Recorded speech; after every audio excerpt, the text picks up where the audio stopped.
for the next 6 months. It certainly is an exciting time for the arts community, for the political community here in Massachusetts. Next month, we'll be welcoming a new governor to lead the state, and most likely a new president of the Senate, both who will be integral in setting the priorities for the Commonwealth. We see great opportunities to work with the new governor and look forward to working with him to make sure that he is integrating arts, culture, and the creative sector into his administration. We also look forward to working with Stan Rosenberg, the presumptive president of the Senate. As many of you know, he started his career 25 years ago as an arts advocate, as the first executive director of the arts extension out at UMass Amherst. And as Kong mentioned, here in Boston, we're excited about the steps that the new mayor, Mayor Walsh, has taken to bring arts renaissance to the city. We're looking forward to the city's ambitious cultural planning process over the next year that will lay out a real vision for arts and culture here in Boston. For the past 2.5 years, Mass Creative has been working to bring more support and resources to the creative community so that we can build a more vibrant and connected Commonwealth. And we look at the state budget process as a really important time where the Commonwealth looks at its strengths and its challenges and prioritize where it should invest the more than $39 billion of tax money and public money for the Commonwealth. We look at the Mass Cultural Council's budget as the major way that the state invests into the cultural community. In addition, we also look at other sources such as the Transformational Development Initiative that provides funds for gateway cities, in areas in Division of Mental Health, Youth Services, Workforce Development, places where the state can invest in the arts community. To set the context for today, here's a quick history of the state's investment in the arts, which provides, I think it's clear, it provides both, shows both the challenges that we face and the hope that we have to really make a difference.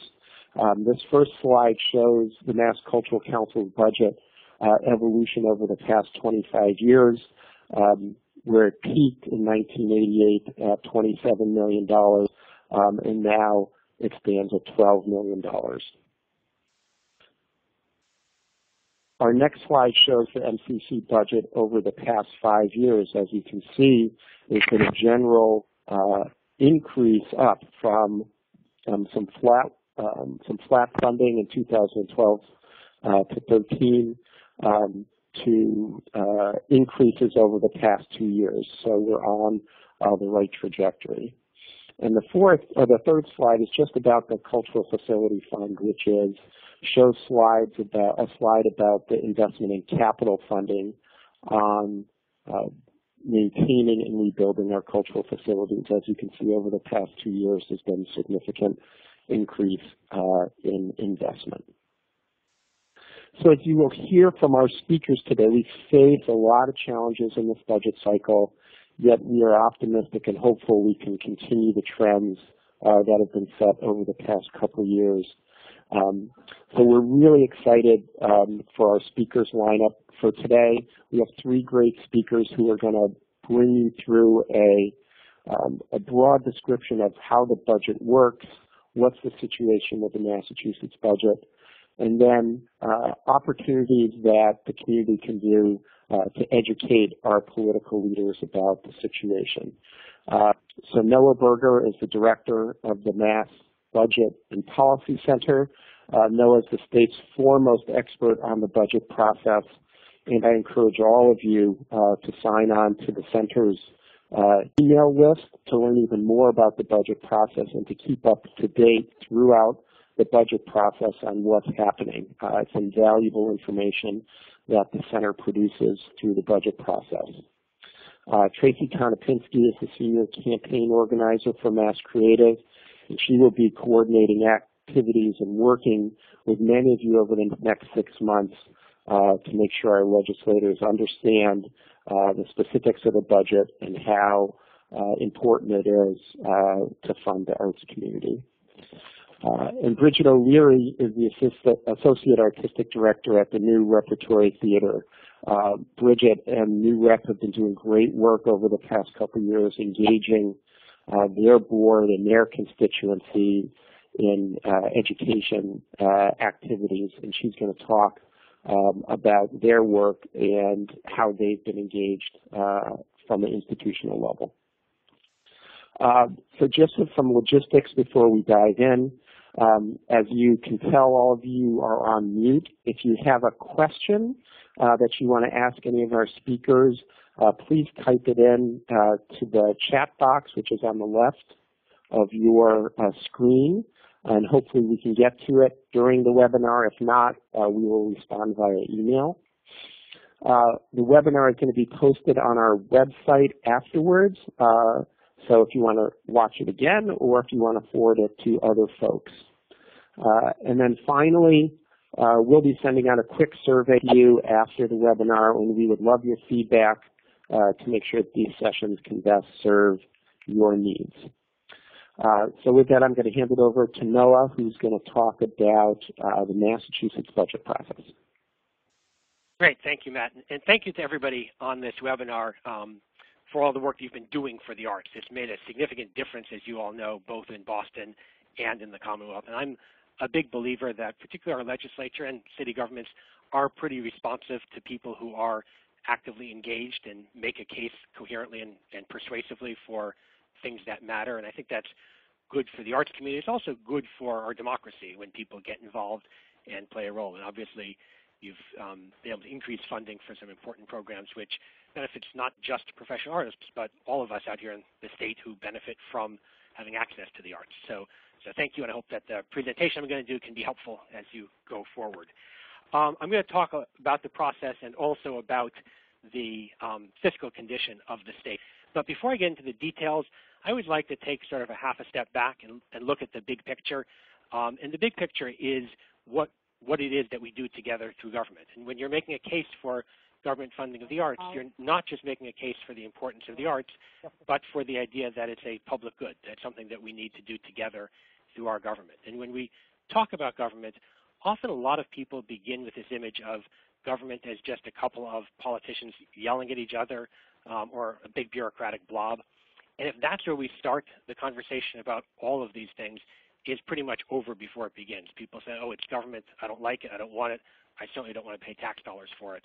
So I think whenever we're talking about things that we do think are worth spending public money on, we have to do a little bit of making a case for changing how people think about government. So I always like to begin these presentations at about 2 or 3 minutes on a big picture of what is government, what is it that we pay our taxes for. And you know most of this, but it's good to review. Obviously, things like education, and by the way, education, of course, should include the arts, are really important to the 1 million kids in our public schools and also to the future of our state economy. Transportation, the buses and subways that we use to get to work or to school, the roads that we drive on. You think of cars as private transportation, but obviously the roads wouldn't be there unless we paid for them together and paved them. Libraries, parks, playgrounds, swimming pools, again, things that are a really important part of the quality of life for many of our families. They're there because we pay for them through our tax dollars. Public safety, obviously a core government function to make sure our neighborhoods are safe and that if your house catches on fire, you don't have to get a bucket and try to put it out by yourself. It's obviously much more efficient to do those things together through government. Clean air and safe drinking water. Prisons and the courts, again, public safety function, hopefully help to rehabilitate people as well. By the way, in many of these things, it's interesting also to think about whether there could be an arts element in every part of government and how introducing more appreciation for different roles of the arts might be valuable. Healthcare and public health, about 1 in 3 children in the Commonwealth depend upon our public health systems for the ability to be able to go to a doctor or to the hospital if they need to. Senior citizens of almost any income level depend upon access to nursing homes. Very few could afford $90,000, $100,000 on their own without that safety net.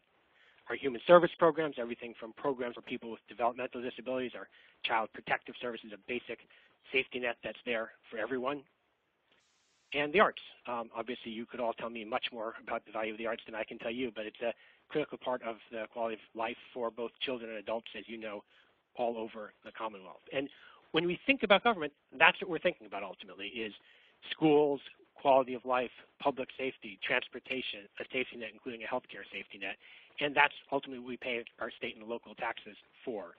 I often ask audiences, which I'm not going to do on this webinar, if you think about all the things that we do through government, what percentage of our income would it be reasonable to pay for the things that we do together through government, and compare that to what we actually pay in state and local taxes. When I ask people what they think we pay in state and local taxes, often people say maybe it's all together when you add up income, sales, property, everything else, 25, 30% of our income. The answer in Massachusetts is actually about 10%. All of our state and local taxes together come out to about 10% of the income earned in Massachusetts, and that's the 10% that we use to pay for all of these things that we do through government. So that's the big picture. I'm now going to walk through the basic budget process with an eye towards helping you think about different ways and different steps at which you can influence that process and try to make the case for the types of investments in the arts that you care about. The budget process is often thought of beginning with the governor's budget submission, which is called House 1 because it's the first bill filed. And that usually occurs in late January. This year, because it's new governor, the process begins a little bit later. It'll begin in the very beginning of March. Now, that's often thought of as the beginning of the budget season, but in another way, it's actually the end of the beginning of the budget season, which is there's a long process of the governor's administration developing the budget that he proposes to the legislature. And that's an important process to be aware of. And it begins really in the summertime, in late summer, where each of the state agencies is responsible for developing a budget proposal for their agency that then gets submitted down the line. And that's an important time to try to be in touch with the people at the agencies that you care about to make the case for the programs that you care about and help make sure that people at the agency level understand the programs, understand any rationale for an increase or reasons for why a cut might be problematic. And that sort of lays the foundation for everything that comes afterwards. After the agencies develop their budgets, they then get submitted to the Secretariat, which is the next layer up in state government. And again, that's another opportunity. Each Secretariat holds a public hearing on their budget proposal before they submit it to the governor's budget office, which is the Administration and Finance Office. So when the Secretariats have their public hearings, that's another opportunity to make the case publicly for the priorities that you've identified. And in that context, they're both speaking to the Secretary who's developing the budget, but also to the broader public. Those are open. It can be a good opportunity for press attention to things that you think deserve press attention. And that's the next stage in the process. The final stage in this first part of the process is the governor's budget office, which is called the Office of Administration and Finance, takes all of these different proposals from each of the secretariats and puts them together into one budget. And the important part of that is the ultimate budget has to balance. So each secretariat can make a case for the programs that they think are important in their area that often can add up to more than the resources that are available. So the work that happens at A&F is also critically important and really is where the final decisions are made in the governor's budget process, along obviously with the governor's office itself. And that's another opportunity to have influence. There are budget analysts at A&F who cover each part of the state budget, and to the extent you can develop relationships with those people, they're the people who are vetting all the information that comes from the agencies and the secretariats and goes into making the final decisions about the final budget. So that's the first phase of the budget process, the governor's budget. After the governor files his budget, it then goes to the House. And there are two stops at the House. First, the House Ways and Means Committee, which is the House's budget committee, which crafts a budget for the House. As part of that process, the House Ways and Means chairman meets with members of the House. And a lot of his process, besides looking at the governor's proposals and having his staff examine the merits of the proposals, is to listen to the members of the House. And each one of them talks to the House Ways and Means chairman about what their priorities are. And obviously, the more reps are identifying, in this case, the arts as a high priority or specific initiatives within the arts as a high priority, that plays a major role in how the Ways and Means Chairman thinks about the budget. And I actually think as important, or perhaps more important than the number of people supporting something that you care about is how strongly and how effectively people can make the case. And I think in those discussions, I should take a step back. I, before my current job, back in the 1990s, was a staff person, the policy director for the Ways and Means Committee in the Senate, and then for the Senate President. So have some background on what happens in these discussions. That how strongly somebody makes a case is really important. If you have a hero on your issue who can go into the House Ways and Means Chairman and really make the case for why something is important, and that people are clear that it is not just something they care about, but something that is their highest priority, that makes a huge difference in that process. The House Ways and Means Chairman then obviously presents a budget to the full House, and then it's open for debate. And I think most people know that process. Every member can file amendments and try to build support and get co-sponsors for the amendments. The House has a somewhat different method of handling amendments than a lot of legislative bodies, which is something that's called consolidated amendments, where for each topic, and the arts could be a topic, it's actually a subtopic probably, after all the amendments are filed, the Ways and Means Committee and often the chair of the subject matter committee get together, look at all those amendments, listen to the members who have filed the amendments, and come up with what they call a consolidated amendment, which is essentially, if let's say they decide they have an extra $7 million to spend on that topic in floor amendments, they'll pick and choose between different proposals and different amendments that people have filed on different topics within a broader topic, and craft something that maybe has all of one thing, a half of another thing, none of another thing, and that becomes essentially a leadership amendment. There's an amendment that's been approved by the leadership that incorporates as much of the proposals from different members that they think they can afford, and usually that amendment gets adopted with very limited debate. So it's important during that process that the heroes, the people who are carrying your amendments, who care deeply about your issues, are actively making the case to the Ways and Means Chairman and the relevant chairman while that consolidated amendment is being developed, and not just afterwards during floor debate. So that is the House process. Process after that obviously moves to the Senate, and it's a very similar process there, so I'm not going to belabor it. The Senate Ways and Means Chair talks to each member, tries to craft a budget that has the highest priorities of each member, and then it goes before the full Senate for debate. There, the debate is somewhat more freewheeling. They actually debate each amendment, or most of the amendments, so you have to make sure your sponsor is ready to stand up and debate the amendments effectively. But also, the Senate Ways and Means Committee continues to play a strong role, where they will often work with the sponsors of individual amendments before the floor debate to decide whether the Ways and Means Committee is going to support the amendment. And that's obviously important. The Senate Ways and Means Committee has the difficult job of making sure that the budget that comes off the floor of the Senate is balanced, and therefore, even if most of the members would want to adopt most of the amendments, they know that that can't happen, so they do try to take stands for or against different amendments in a way that leads to making sure that the total adopted is not more than the total amount of money available. So again, it's important to continue to, both with the sponsors and with the Ways and Means Committee chairs. Finally, the Conference Committee is the last stage in the process. So if you have the same funding level in the House budget and the Senate budget, then you're basically done. If the funding level in the House budget and the Senate budget are different, then that line item is subject to a Conference Committee, where 3 members of the House and 3 members of the Senate sit down and go through the entire budget, and for each line item, they can either go to the House number or to the Senate number, or they can compromise. And in that process, it's important to continue to talk to folks on both the House and Senate side.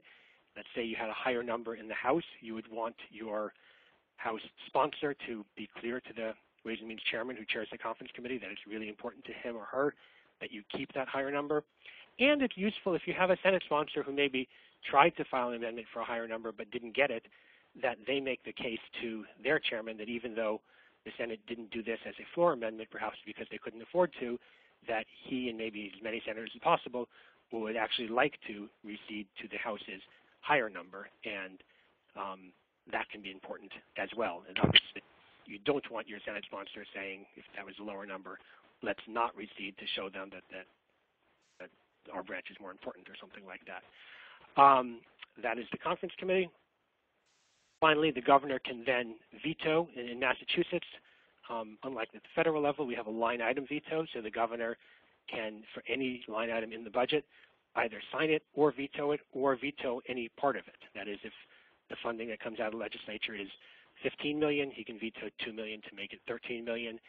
If there's what's called an earmark in the line item, that is a specific program within a broader category that the governor doesn't like, he can always veto those earmarks and tends to do a significant amount of that.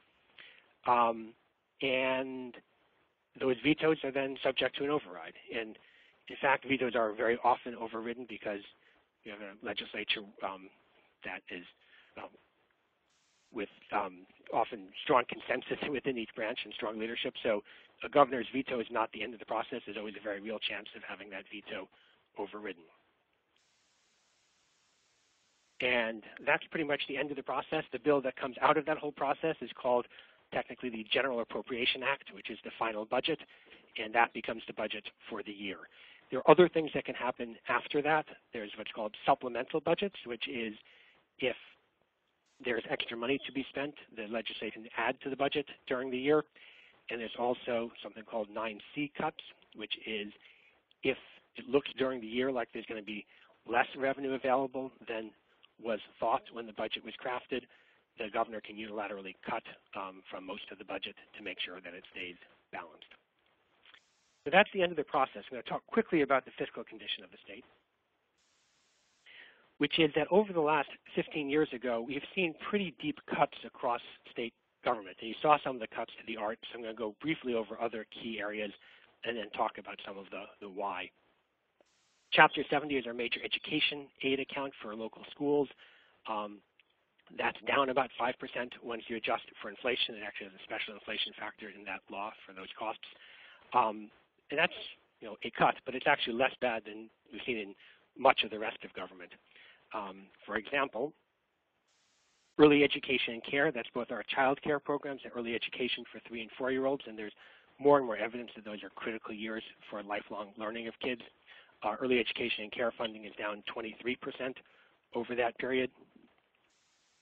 Higher education spending over that period in Massachusetts is down 21%, and that's a significant reason, part of the reason why higher education costs are going up, and in many cases out of the reach of low-income folks or leading people deeply into debt.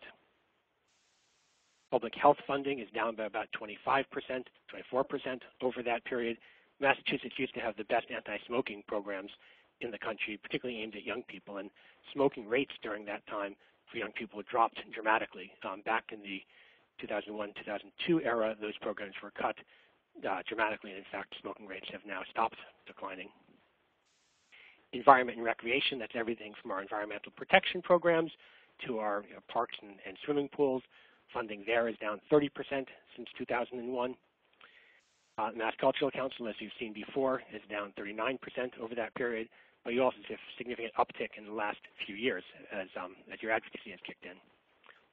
So why have we had all those budget cuts all over state government? And the reason is pretty simple. The primary reason is that we had a lot of tax cuts back between the end of the 90s and the beginning of the 2000s. And that's why we look at these funding levels since 2001, because that's when the effect of these tax cuts took place. And there were 3 big tax cuts. One was a tax cut for the income tax rate, which was cut from 5.95% down to 5.2%.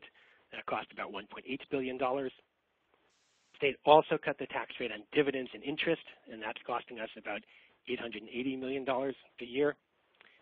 And the state increased the personal exemption, which is actually a pretty progressive way to cut taxes, but also cost about $500 million. So when you add those 3 tax cuts together, you get a cost of about $3 billion a year. And even though a $39 billion budget in some ways is a lot of money, when you take $3 billion out of your revenue stream, that means that ultimately you need to cut $3 billion out of your spending. And there's some areas like healthcare where costs have continued to grow, and there are limits to what the state can do unless you want to take away access to healthcare from people to control those costs. The state's gotten a little bit better in recent years on that, but over the long term, healthcare costs have grown the revenue overall because of tax cuts has declined, and that's led to fairly significant budget cuts all across state government. And the arts have been part of that. Right now, the state faces a budget gap next year of probably about $500 million. We're looking at it more carefully now and possibly more than that. So it's going to be a difficult year for everyone. I should say, though, that each of the last few years have been difficult years, and frankly, ever since 2001, we've had difficult budget years. And even in difficult times, the legislature makes choices. And particularly for an area like the arts, where you're not talking about an increase of $100 million or $200 million, you're talking about millions or fives or tens of millions of dollars. Those are choices that, however difficult the situation is, it gets harder or easier, but nothing is impossible in that range. So the kind of involvement that you've had in the process increasingly just makes a huge difference. And I'd also say for the long term, it's worth also thinking about the revenue side. That is, it's going to be hard to achieve the kinds of things I think many of you may want to achieve in the arts or that people care about in education and a lot of other areas if we don't restore some of the revenue that the state has lost to tax cuts. I'm actually seeing a question come in that somebody typed in about pension liabilities for state agencies. So we do provide for pensions of public employees. That has actually not been one of the larger drivers on the cost side. The state is exempt from Social Security. That is, state employees don't get Social Security benefits, and the state doesn't pay Social Security taxes. And in fact, the amount that we pay, that the state pays for public employee pensions is less than private employers pay overall when you account for pensions and Social Security. So that's definitely a cost, but not one of the really big cost drivers. If there are other questions, people can type them in. Otherwise, there are other things I can talk about quickly. So the one other thing I'll mention in the context of revenue is that in addition to the tax cuts we've seen and the sort of adequacy problem that raises of forcing budget cuts, our tax system at the state level is also kind of upside down. That is, the highest income people pay the lowest percentage of their income in taxes, and the lowest income people pay the highest percentage of their income in taxes. So the next slide, the dark blue that you see is what people pay in taxes as a percentage of their income. And if you look to the left-hand side of the screen, the lowest 20%, those folks pay 10% of their income overall in taxes. At the far right-hand side of the screen, you see the highest income people in the state, the wealthiest 1%. The dark blue line is much shorter. They pay about 6% of their income in taxes. And if you were to reform the tax system, one thing you could do is to try to bring it more towards a flat kind of system. So we have one scenario we've run here which says, if you could restructure the tax system so everybody paid about the same amount, and that was about 9%, which is less than most people pay, but more than the highest income people pay, that would raise about $2 billion a year. And the numbers at the bottom show what it would mean for people at different income levels. And as you can see, the higher line is how it affects each individual in that is how it affects how much money comes from that category altogether. So the total taxes paid by the lowest income 20% to the state would go down by $70 million. The total taxes paid at the other end by the highest income 1% would go up by about $2.2 billion, which is another way of saying, in the line under that, the individuals at the highest levels taxes would go up by about $70,000, which is another way of saying that currently our highest income 1% pay about $70,000 less each year in taxes than they would pay if they paid at the same level as everybody else in the Commonwealth, the same percentage of their income. So when we think about tax reform, it's worth thinking about both the question of adequacy, that is, what would it take to raise enough money to pay for the things that we care about, but also fairness. Is there a way to make sure that everybody's paying at least the same amount of their income in taxes? And looking at a couple of other questions. One is the revenue shortfall this year expected to continue into the next fiscal year? So some of you may have heard that the governor announced recently that there is a revenue shortfall in this year's budget of about $350 million and announced a bunch of proposals to address that shortfall. The question is, will that shortfall continue into next year? The answer is that depends upon how it's fixed this year. That is, if the fixes are permanent budget cuts, then to some degree it doesn't recur next year, although those budget cuts still exist.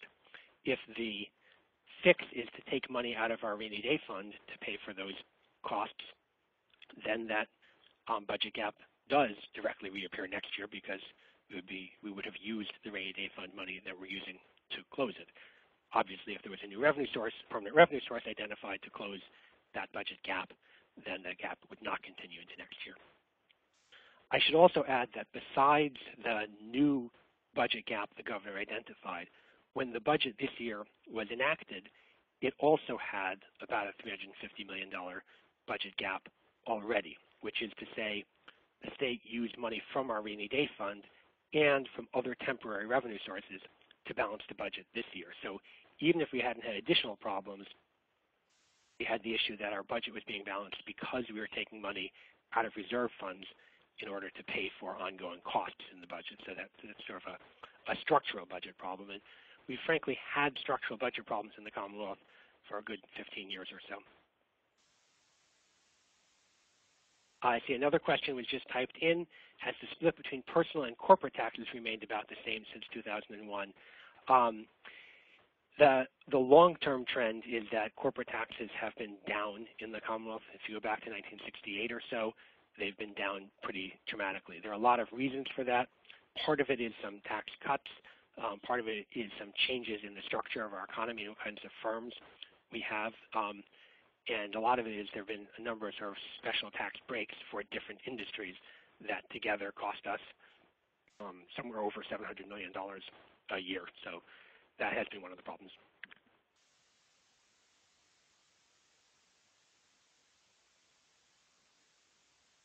I think if there are no more questions, I'm happy to hand this over to somebody else. Or if any of the other presenters have questions, I'm happy to take those. That sounds great, Noah. Thanks for that great presentation. And as I said in the beginning of the webinar, I encourage all of you to sign up for the Mass Budget Policy Center's emails, which will keep you updated throughout the budget process. And we'll send out a link to you all about that after the webinar. Now we want to move on to the next part of the webinar, which is how we can all get engaged in this process to educate our legislators and our leaders about the importance of the arts community. So Tracy Konopinski, who's the senior organizer here at Mass Creative, is going to talk about those opportunities that will be available to folks over the next few months. So here's Tracy. Great. Hi, everyone.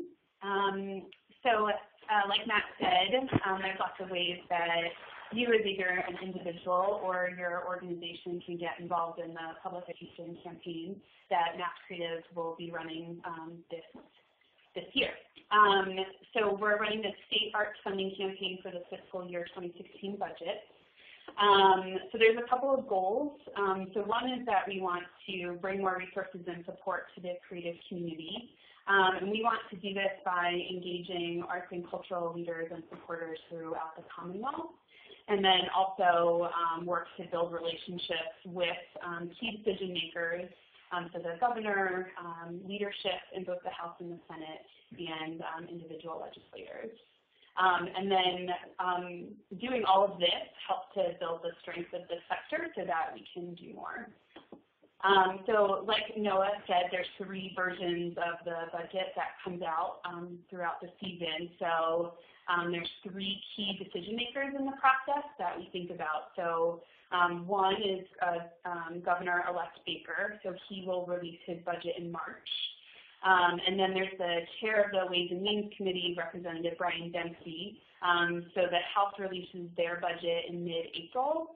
And then Senator Rosenberg, so the Senate budget is released in mid-May. So those are just 3 key decision makers to think about in the timeline of when you and your organization can take action to engage with these legislators and help educate them about the arts and cultural community in March and April and in May.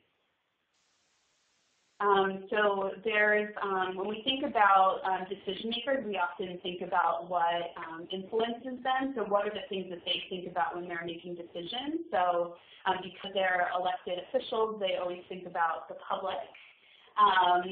And since those are the folks who elect them, they think about the opinion leaders. So they think about who are the committee chairs and who are the leadership in both the House and the Senate. They also think about key opinion leaders in the community. They think about the media because they're public officials, so just like they care about individual voters, they care about public opinion. And then money. Obviously, they run campaigns, and they're able to do that through public funds, so they think about that as well. So those are the 4 key pieces that we think about in terms of how how we engage with the community and how we help engage with legislators and decision makers. So thinking about this is the timeline to think about if you're thinking about how to engage personally in the campaign to educate your your legislator, your decision maker, and then also how to engage your audiences if you work with an agricultural organization. So in January, Mass Creative will be launching this campaign. So we're looking to gather public comments from the arts and cultural community as a way to educate the new governor about the community and the needs and concerns. And we'll also be doing a lot on social media. So part of just telling the story about the strengths of the creative community. In February, we will deliver these public comments to the governor and continue to share the work that's happening over social media. And then in March, when the governor releases his budget, and then we'll also be doing a State House Day, so looking to invite arts and cultural leaders into the State House so that you can meet with your legislator and educate them about the issues that concern you as an individual and as their constituent, and then also as folks who represent arts and cultural organizations in the sector. This is also when we'll be looking to get earned media. So with that, I mean getting articles in local papers and then also placing opinion editorials. So just another way to educate legislators on the needs of the arts and cultural community. And then keep going on social media to help create the buzz. And then as we continue into the later part of the budget process, in April is when the House releases the budget, and so we want to continue doing outreach to decision makers. Again, as Noah noted, after the budget comes out, before decisions are made on the floor, this is just a key time to educate decision makers about the needs and concerns of individuals in the community. So Mass Creative will have lots of materials and emails to share with you that you can use personally and then also share with your organization. And then we'll also be continuing to do in-person meetings with legislators, again, to reiterate the concerns of the community. And then keep going with social media through April. And then once we reach into May, we'll be focusing largely around the Senate budget. So again, this is all about outreaching to decision makers in those final days before they make their decisions, and continuing to educate them about the concerns of the community. And the same thing with in-person meetings and social media. And then, like Noah said, in June is when the budget season wraps up. It goes to conference committee. The governor signs the bill. And then we want to continue to show that the community was engaged in the process and that we helped to educate legislators so that they could make decisions. So keep up on that on social media. So I want to pass this off to Bridget, who last year did a great job of engaging the audiences and supporters of New Rep Theater in Watertown with their local decision maker. So one of the pieces we did last year is we helped to organize a set of in-district meetings with legislators to educate them about the arts and cultural community. So last year we held about 14 meetings in districts with decision makers, had about 544 people attend, and met with 33 legislators. So this year, like I mentioned earlier, we want to do a state house event. So we want to bring in, a large group of arts and cultural leaders into the state house to be able to meet one-on-one with their local legislators to educate them about the needs and concerns of the arts and cultural community as well as the strengths. So I want to again pass this off to Bridget. This is a sample invite that she used to reach out to her community, inviting them to the importance of meeting with Representative Hecht, who their decision maker is, and the importance of educating him about the needs of the arts and cultural community. So Bridget, I just want to pass this off to you to talk a little bit about your experience and then how it helped build your organization and your audience. Yeah, thank you. I think one of the things that was really wonderful is in the same way that having Noah present the slides and educating all of us on what the landscape of decision-making is, I think we invited Representative Hecht in so that we could talk to him about the things that really mattered to us and the things that helped comprise our community. It was the Arsenal Center for the Arts, New Rep, and the Rebels are two very large organizations that have a great impact on not just the Watertown community, but on the Boston metro community. So to be able to talk to him about who we are and what are the things that are important to us. But also, I think the thing that happened that was really surprising and wonderful was it was also an opportunity for him to sit down and have a conversation with us about what was going on. And I think really educating everybody, giving everybody the tools and resources to just understand where we are as a state, and then where we are as the town of Watertown and the surrounding towns. It was a wonderful forum for Representative Hecht to kind of explain where he's at and what. And also to give our audience base resources to help them engage and get involved in the process. So it was really valuable. And for us, part of what we do as an organization is try to empower our audience to feel like they have that they have something at stake with us as an organization, and so then to take that further and say it's not just New Rep that you have a stake in, but it's also you have a stake in the arts and the future of the arts here in the Massachusetts area and in the Commonwealth. So it was really fruitful conversations. We spent a couple of weeks sending out materials to try and engage our audiences, and we had over 60 people that came. And the other thing is it was intergenerational. So because we engaged the Rebels and Watertown Children's Theater, who's one of the theaters in residence, the Arsenal Center for the Arts, are now partners with the Arsenal Center for the Arts. We had a lot of families there as well, so we really had a broad spectrum of voices of people being able to talk about why they live in Massachusetts and what arts mean to them. Great, thank you, Bridget. So for folks on the webinar, if you're asking, wow, there's so much here, what can I do? Stay tuned.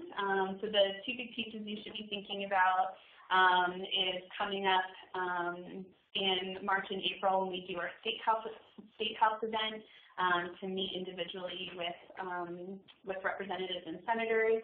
And that'll be something that we'll ask you to do and ask you to invite your organizations to attend and your audiences as well. And then the second piece is all around the last portion of the budget process. When it comes out of the House and Senate, there'll be opportunity to continue to educate your legislators as well. So we'll have lots of materials to share with you, fact sheets and emails that you can send as well as share with your networks. So with that, if there aren't any questions, I will pass this off to Matt to address some of them. If there was a question by someone about the possibility of state revenues from gambling being reserved for support of the arts. And actually, as part of the casino law that was passed a few years ago, a portion of the revenues from casinos will be dedicated to the Mass Cultural Council. I think it's somewhere in the range of $2 to $3 million a year. It won't be this year. I think it's not until the casinos are up and running. So that is something that will happen probably in fiscal year 18, after maybe some additional money coming from casinos.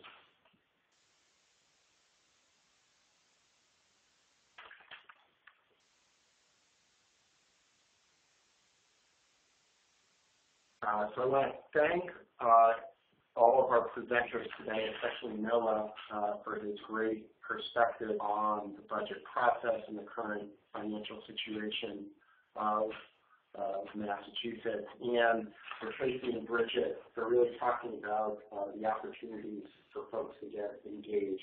As Tracy said, it's going to start right after the New Year's, where we really try to tell our story to the governor, the new governor, Charlie Baker, about the importance of the arts, and really help him understand how important it is to make sure that arts and culture are part of his administration. And then from that, we'll move on to the legislature in March and April, and we'll be working to get in touch with you and provide you with the opportunities to do that.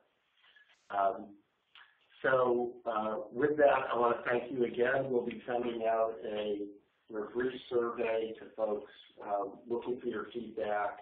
We encourage you to stay in contact both with the Mass Budget and Policy Center and with Mass Creative as we move forward through the budget process.